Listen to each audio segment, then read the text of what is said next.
All right, so your blade keeps hopping off. You've checked your roller guides, you know, you've made sure that you put your blade on correctly, not too far forward, not too far back. You might make a couple cuts and it hops off. You might put it on and it hops off immediately after engaging the clutch. And 9 times out of 10, that's gonna be your wheels are out of alignment, okay? So it'll be, you need to have them parallel to one another. And if one is cocked a bit, depending on which way, it will make it ride forward or back. And depending on how severe it is out of alignment will determine how fast the blade will hop off. So easy, no big deal. First, pop this bad boy open and I'll show you what I'm meaning. Because I was having this happen the other day and figured today's a good day to fix it, and I'll show you how to. All right, so we got this open. Already got the tape measure in here. Let me bring you a little closer and show you what's happening. All right, so we got the tension off the blade a little bit to where we can push it back to where we like it. All right, got the blade on either side where we like it. So this would be a slow motion of how it will happen. You got your blade on perfectly.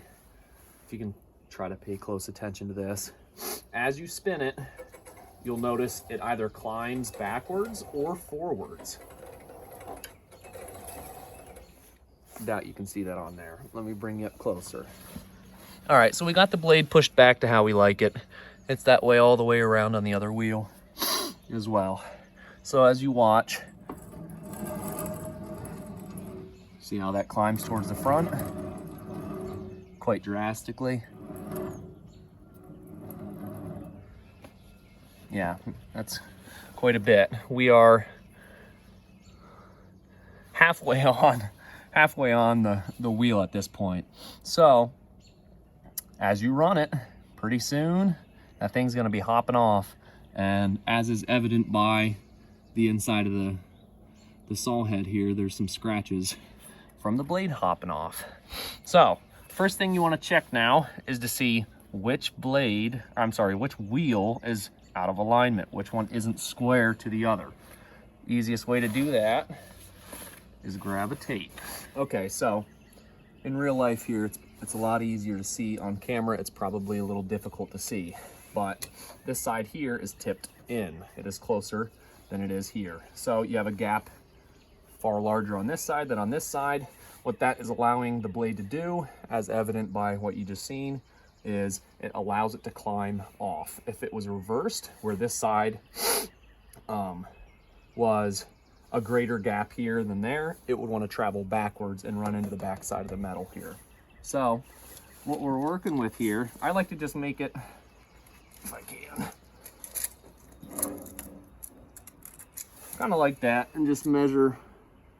We're working with 1/2 inch on this side. Try to stay out of the camera, but kind of difficult too. And we're working on 1/4 inch on this side. So we're 1/4 inch cockeyed. Show you how to do that, change that, how to fix that. Okay, so on either side of the sawmill, you have your adjustments for your wheels. This side looks a little different than the other side, but it's the same principle. You have a vertical adjustment, which are these two here, and you have a sideways. Now you can only push it in, but by loosening it, you have a spring back here that's under tension that is going to want to push it, or pull it back this way, I'm sorry.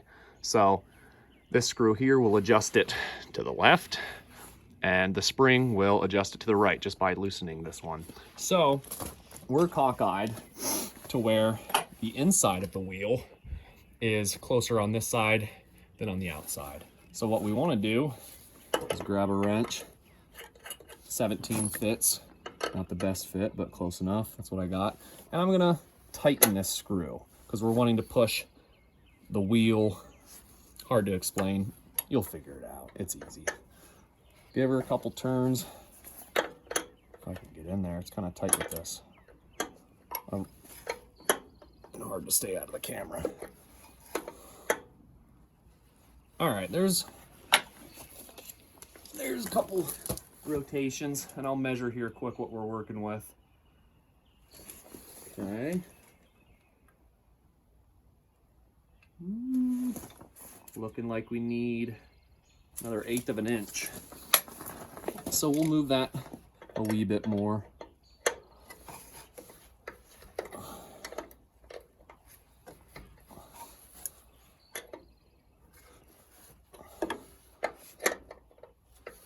Okay, take another measurement. Nice. 3/8 on this side.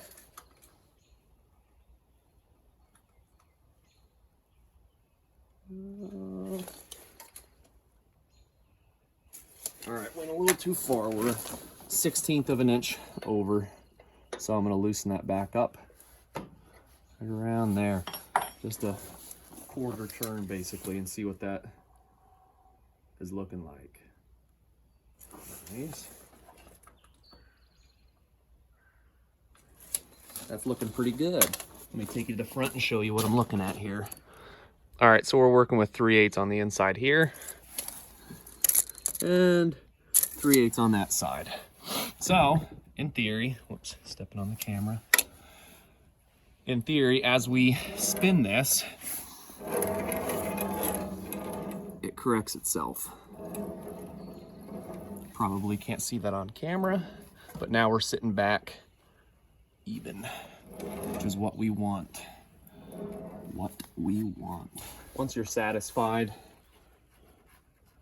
with your alignment, just simply tighten this nut down so it doesn't have the chance to go out again. A lot of causes for this is simply due to time, temperatures. Just remember to take your tension out of the blade, and that should keep from happening. It may just happen over time. It's a pretty simple fix.